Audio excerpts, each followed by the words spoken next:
여러분 안녕하세요. 경제아춤을 박준현입니다. 여러분 연휴 잘 보내셨어요? 저는 고향에 계신 어머니를 뵙고 왔는데요. 제 고향은 전라북도 임실군 오수라는 아주 작은 시골 마을인데 여러분 예전에 초등학교 교과서에 보시면 주인을 살린 개라는 이야기 들어보셨을 거예요.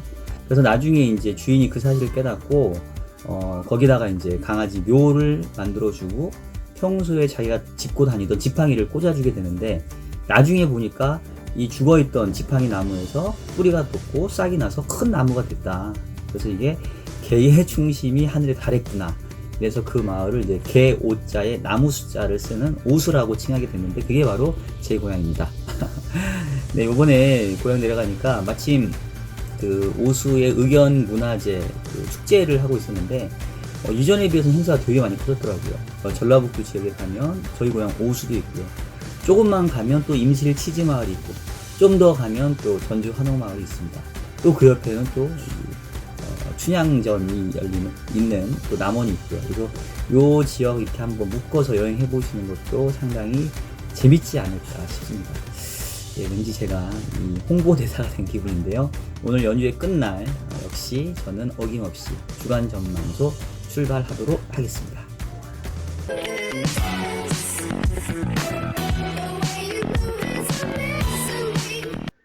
네, 먼저 지난주까지 금융시장 흐름 살펴보면 일단 주식시장에서는 미국 증시는 대체로 조금 혼조세를 보였었는데요. 반면에 이제 국내 증시는 그동안 좀 부진했던 부분들을 만회하는 모습들을 보였어요. 특히 코스닥 시장이 2% 후반대 정도로 이제 치고 올라왔는데 외국인들이 매수세를 조금 이끄는 모습들을 보였습니다. 미국 증시 같은 경우에는 파월 연준 의장이 최근에 이제 물가가 좀 낮은 부분들에 대해서 일시적이다 뭐 이렇게 좀 표현하면서 시장의 금리 인하 기대를 낮추다 보니까 전체적으로 주식시장도 다소 조금 조정세를 보였는데요. 다만 이제 이거는 지금 지난주까지 얘기이고 상해 증시가 월요일 오늘날짜로 5.58%가 급락을 했습니다. 그 주말에 트럼프 대통령이 이 중국에 대해서 추가 관세를 매길 수 있다 이런 좀 위협을 지금 가한 상황이고요. 그 이번 주에 그 류허 부총리가 그 미국의 협상단을 이끌고 오기로 했는데 요거 자체에 대해 상당히 조금 불투명해지면서 전체적으로 이 아시아 증시가 상당히 좀 충격을 받았습니다.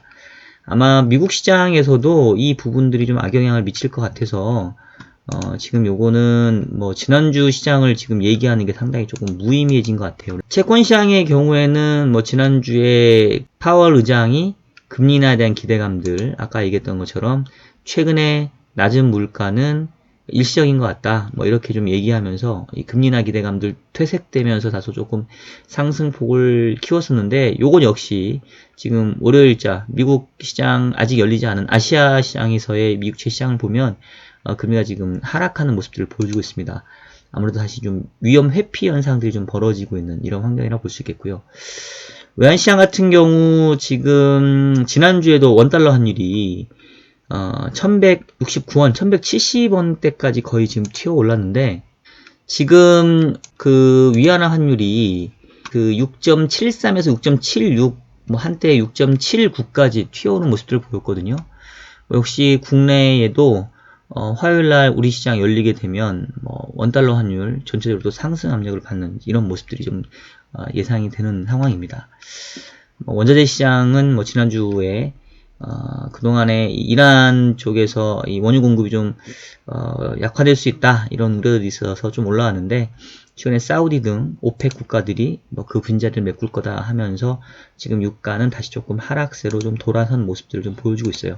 이 촬영을 월요일날 저녁에 하다 보니까 지난주 시장 흐름뿐만 아니라 월요일날 지금 현재 아시아장과 미국 선물시장에서의 움직임들이 전체적으로 이 트럼프의 또 폭탄 발언 때문에 위험 회피 현상으로 움직이고 있기 때문에 뭐 약간 조금 혼조스럽게 제가 지난주 금융시장 동향 말씀을 드렸고요.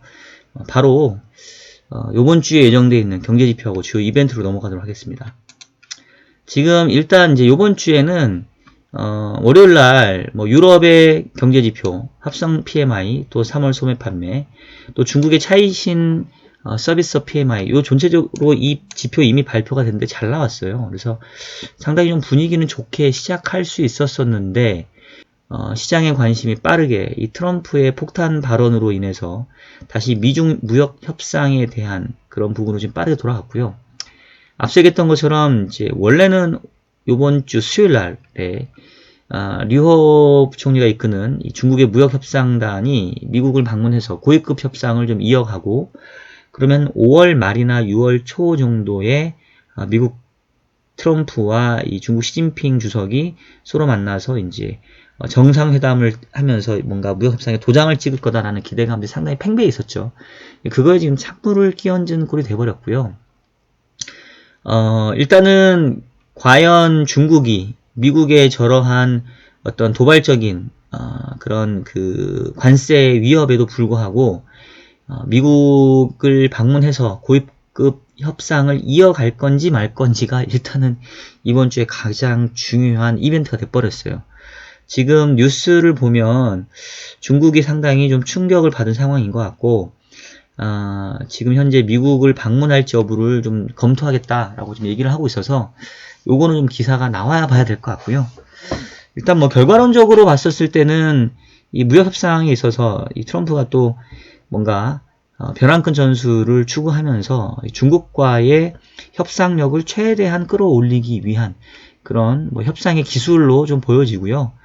다만 이제 이거를 지켜보는 입장에서는 상당히 불안할 수밖에 없기 때문에 일단은 이러한 트럼프 대통령의 관세 추가 위협에 대해서 중국이 어떻게 반응할지 그 부분들 확인하기 전까지는 주초 금융시장은 분명히 상당히 불안한 모습으로 위험 회피 현상들이 나타날 거고요. 주 후반 가면서 다소간의 이제 위험 회피 심리들이 조금 진정되는 일단 이런 모습들을 보여지지 않을까 싶고, 뭐 결과론적으로 봤었을 때는 약간 마지막 진통 부분 좀 생각을 하고 있어요. 전체적으로 이제 지표들 자체는 조금 개선되는 모습들을 보여주고 있기 때문에 미중 무역 협상의 불확실성들이 뭐 극단적으로 아주 불확실한 영역으로 가지만 않는다고 한다면 뭐 주 후반으로 갈수록은 주식시장도 다소 조금 안정을 찾을 수 있지 않을까 이런 생각이 듭니다.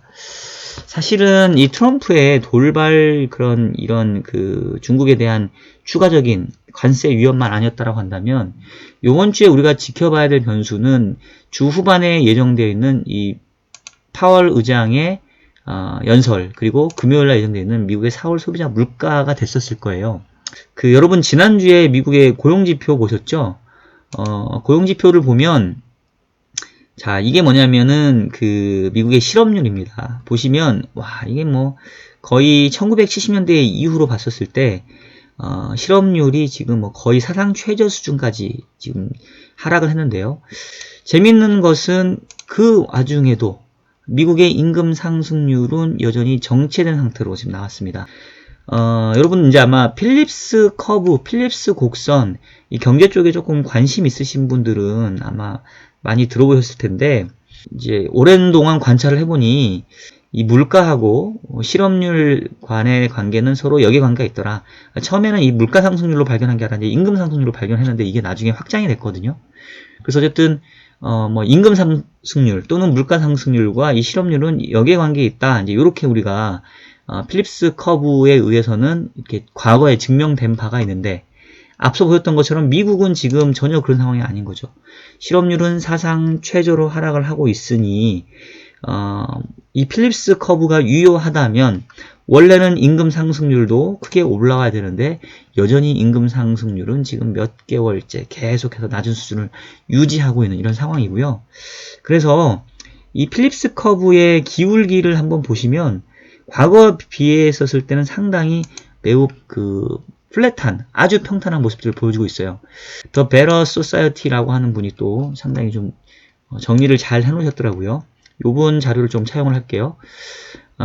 이 필립스 커브를 이제 기간별로 한번 살펴보면, 여기 보시면은 이제 1960년에서 1985년도에 필립스 커브를 보시면 그래도 약간의 우하향의 기울기를 보여줘요. 즉 임금 상승률 또는 물가 상승률과 이 실업률 간의 관계로 봤었을 때 이렇게 좀 우하향하는 이런 형태가 조금은 보였었는데 2008년부터 2018년도에 이 필립스 공설의 기울기를 보면 이전보다는 상당히 지금 기울기가 평탄해져 있죠. 사실은 거의 그냥 누워있다시피 한 거고요. 실업률 자체가 좀 낮아지고 있는데 이거에 영향을 받아서 원래는 임금이 좀 올라갈 걸로 생각했는데 임금은 계속 그 자리에 있고 이 실업률만 떨어지는 이런 상황들이 지금 벌어지고 있다. 이렇게 볼 수 있겠고요. 이게 이제 왜 중요하냐면 그 지난주에 파월 연준 의장이 최근에 미국의 물가의 흐름을 보니까 지금 미국의 소비자 물가 상승률을 보게 되면은 그 작년 하반기 이후에 지금 한때 3%에 육박했다가 지금 다시 연준의 이 목표치인 2%를 지금 하회하고 있는 상황이고요. 코어 CPI를 보더라도 역시 작년 하반기를 고점으로 해서 지금 떨어지고 있어요. 근데 이제 최근에 이렇게 물가가 떨어지니까 전체적으로 시장에서는 금리 인하에 대한 기대감을 좀 키웠고 또 뭐 트럼프 대통령 또 그 백악관에서는 뭐 스티븐 무누신 재무장관조차도 지난주에 이 아주 훌륭한 미국의 고용지표를 보고도 임금 상승이 높지 않으니까 연준이 지금 금리 인하를 검토해야 된다. 이런 지금 압박을 가하고 있는 상황이고요. 지금 파월 의장은 그 부분에 대해서 지금 상당히 좀 부정적인 그런 반응들을 보이고 있기 때문에 이번 주에 발표되는 이번 주 금요일에 발표되는 미국의 CPI가 조금 반등하는 모습을 보이거나 좀 하방 역리성을 보여주면 이 파월 의장의 발언에 조금 힘이 실리면서 금리 인하에 대한 기대들이 다시 좀 약화될 수 있고요.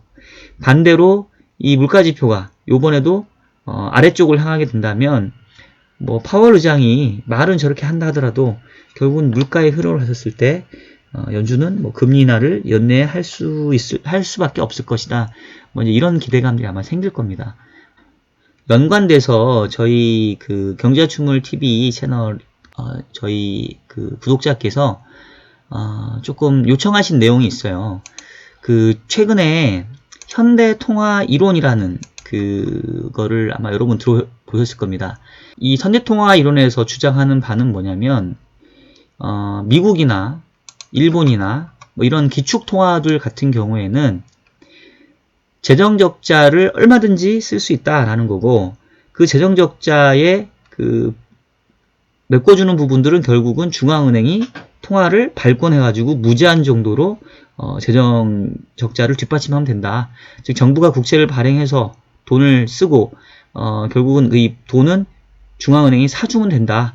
새롭게 통화를 찍어내면 된다. 이제 이런 건데 어떻게 보면은 상당히 좀 무모해 보이죠.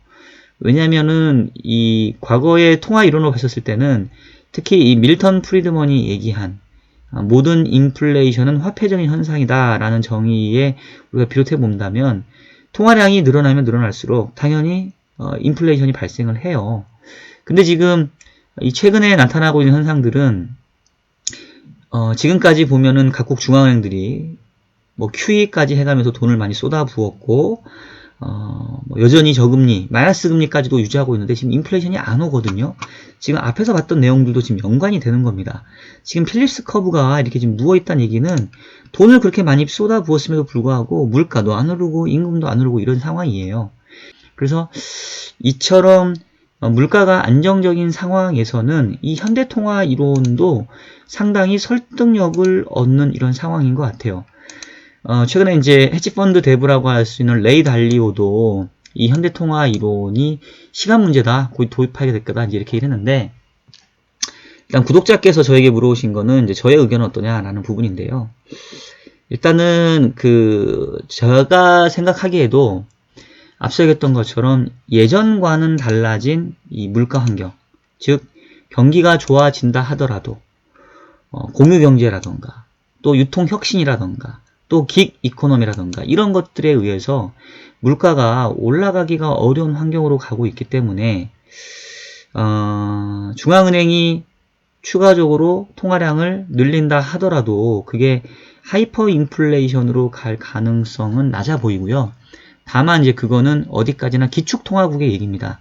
뭐 우리나라나 신흥국 이거는 뭐 택도 없는 얘기고요. 뭐 미국이나 유럽도 어려워요. 유럽도 유로존이라고 하는 국가들은 다 다르기 때문에 아마 미국이나 일본, 뭐 잘해야 영국, 뭐 이 정도에서만 한번 생각해 볼 수 있는 거고, 이들 나라들을 특히 이제 미국인 것 같습니다. 제가 봤을 때는. 일본도 지금 상당히 재정 여력이 많지 않아서, 미국의 경우에는 추가적으로 재정 지출을 좀 확대하고, 이 부분들을 중앙은행이 발권을 해서 재정 적자에 해당되는 국채를 사주는 이런 형태로 조금 더 국가 부채를 늘려도 크게 문제가 될 것 같지는 않고요. 다만 이제 이게 언젠가는 분명히 부메랑이 돼서 돌아올 텐데, 트럼프 대통령은 아마도 이 현대통화 1호원을 상당히 선호할 것 같아요. 왜냐면 트럼프는 지금 2020년도 11월 정도에 이 재선이 예정되어 있기 때문에 지금부터 내년도 상반기까지는, 또 재선 직전까지는 이 미국 경제를 끌어올리기 위해서 여러 가지 갖은 노력을 하게 될 거고요. 그로 인해서 최근에 보면은 뭐 연준에게도 금리 인하를 압박하고 있는, 그리고 QE 도입을 다시 종용하고 있는 뭐 이런 것도 결국은 뭐 이 현대통화 이론에서 크게 거리가 있다고 생각하지 않습니다. 뭐 무제한이라고 볼 수는 어렵겠지만 지금처럼 저물가 환경에서는 특히 미국의 경우에는 추가적으로 재정을 확대하고 이 부분들을 통화정책이 백업해주는 뭐 이런 추가적인 정책의 조치들의 여력이 있다. 그리고 아마도 트럼프는 그 여력들을 사용할 것 같다. 그리고 시간이 지나고 나서는 아마 이게 부메랑이 돼서 뭐 미국 경제뿐만 아니라 글로벌 경제에 악영향을 미치는 뭐 그러한 흐름들로 흘러가지 않겠느냐, 뭐 이런 생각을 좀 하고 있는 요즘입니다. 자, 여러분 오늘은 이 정도로 주간 전망소 보내드리도록 하겠고요. 이번 한 주간 아마도 미국 시장과 또 중국 시장의 여파로 인해서 우리 한국 증시도 상당히 조금 어렵게 시작할 것 같고 환율도 조금 높게 시작할 것 같은데요. 한 주 동안 여러분들 이 어려운 시장 속에서도 잘 건승하시길 바라겠습니다. 자, 그러면 저는 다음 주에 뵙도록 하겠습니다. 여러분 안녕.